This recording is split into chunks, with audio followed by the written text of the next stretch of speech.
নমস্কার।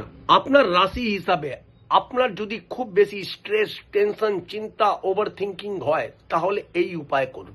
ধরুন আপনার মেষ রাশি, সিংহ রাশি, বৃশ্চিক রাশি আর মকর রাশি যদি আছে তাহলে আপনি একটু যোগ ব্যায়াম করুন, জগিং করুন, পুশ আপ করুন। দেখুন আপনার স্ট্রেস জলদি ঠিক হবে। 2 নম্বর হলো যদি আপনার বৃষ রাশি, মিথুন রাশি, তুলা রাশি আর কুম্ভ রাশি যদি আছে তাহলে আপনি নিজের লোকের সাথে কথাবার্তা বলুন বা আপনি নিজের ঘর পরিষ্কার করুন, মিউজিক শুনুন। দেখুন আপনার চটজলদি স্ট্রেস ঠিক হবে।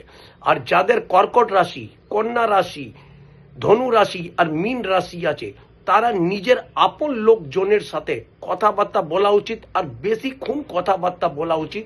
তাহলে তাদের জীবনে যত রকমই স্ট্রেস, টেনশন, চিন্তা, ওভার থিঙ্কিং আছে চটজলদি ঠিক হবে।